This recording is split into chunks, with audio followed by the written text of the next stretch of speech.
Good evening, everyone. I'm Jason Scorza, Vice Provost for Global Learning here at Fairleigh Dickinson University, and it's my great pleasure to welcome you to the first UN Pathways event of 2011.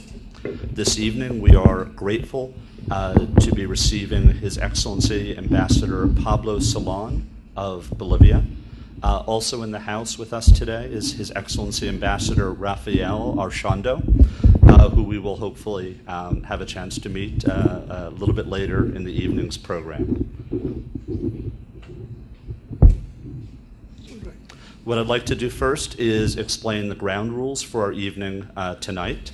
This will be a discussion between Ambassador Solôn and Ambassador Ahmad Kamal, our friend from the Ambassadors Club at the United Nations.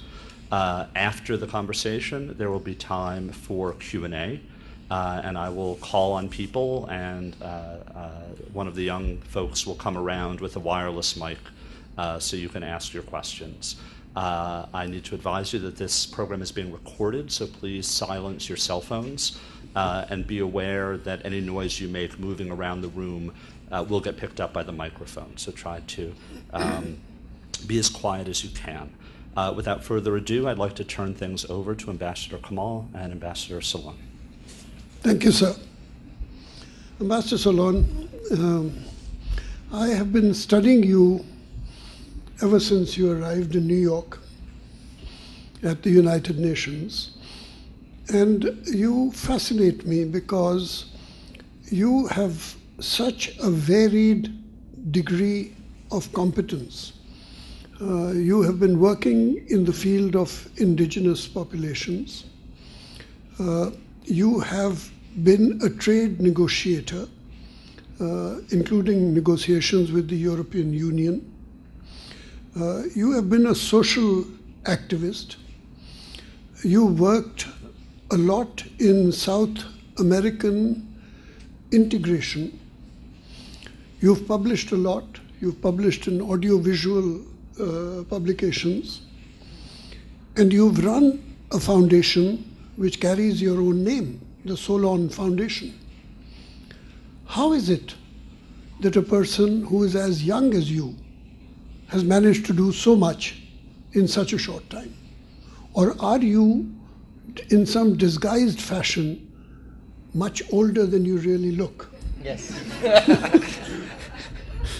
Well, thank you very much for the invitation, and sorry for the delay, but we had a very important meeting that took us a little bit longer. Well, first, you're right. I'm older than what I appear to be, and I may say that I have dedicated all my life to work with the social movement. I'm not a diplomat of career. I have been engaged with the international relations from the side of what you would call the alternatives movements, the social movements, and we have been working with President Evo Morales since several decades. And so when he arrived to the presidency in the first election in Bolivia that took place 5 years ago, it was the first indigenous president. He won the election by 54% of the votes. Then he appointed me as a special ambassador, and since 2 years I'm here as an ambassador to the UN. Okay, then let's turn towards Bolivia, because most of us know very little about Bolivia. And to begin with, you have a very funny name, Plurinational State of Bolivia. What does plurinational mean? All of us are plurinational in the world. Why do you want to call yourself plurinational if nobody else calls himself plurinational?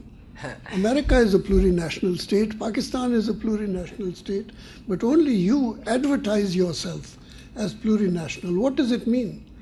And we think that there are going to be more states that are going to advertise themselves as plurinational in the coming years. Why? The history of Bolivia is a history that's going to repeat in other parts of the world. In Bolivia, the majority are indigenous people. We have 36 indigenous peoples. Some are really almost nations. some are small populations, but the idea was to, at the same time, recognize the diversity, the importance of those that are not small groups of indigenous peoples. Some of them have millions and millions, and they call themselves as nations. So how can we bring everybody together into a nation but recognizes these 36 different indigenous populations, some of them that are nations? So in our new constitution, that was precisely written under the presidency of President Evo Morales, the common understanding between all the different sectors was, well, we are going to be a state, but a plurinational state. This is something that you can say, well, but it's a contradiction because one nation, one state. That is what the theory says. But now we are saying many nations, one state. And we can live together, and there is going to be a respect for the unity. When this was achieved in our Constitutional Assembly, at the beginning there was a very big discussion. Many thought that this was going to begin the division of the country. But instead of doing that, once everybody feels that it's recognized, that it's an identity, that it's culture, that it's history, that its forms of organizations are recognized in the Constitution, then everybody comes more united. So that is why we decided, and our Constitution calls us the plurinational state of Bolivia, and that's not more than since 1 year and a half. Well, then you are certainly more successful than we here in the United States, because we still haven't managed to get the Texans to agree that they are part of the United States. So, well, tell me, how do you define the word indigenous? What is the meaning of the word indigenous? All of us are Indigenous. Indigenous everywhere, because basically all of us originate in Africa, and we all came from Africa to wherever we are. And the only difference between you and me is that you had very strong legs, so you walked all the way across Siberia, all the way across North America until you got to Bolivia. And I had weak legs, so by the time I got to Pakistan, I was tired.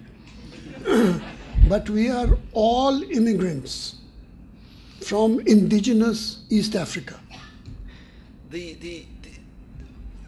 If you go to Bolivia and you speak there, you will find that many of the populations will say, we are not indigenous.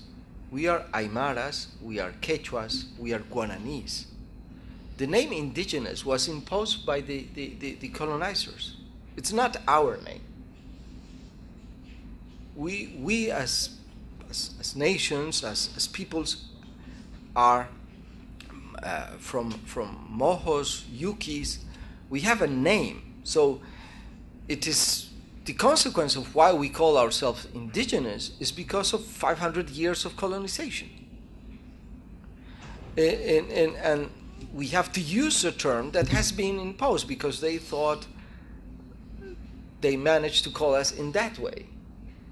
And now we have here, and it's the definition. The case of Bolivia is very special because in most places, when you speak about indigenous people, you speak about small minorities, small groups in relation to the rest of the population that were there before the migrants came. So when you speak about indigenous people here in the US, you are speaking about the Navajos and the indigenous that were here before the Europeans arrived. And we have in the UN the Declaration on the Indigenous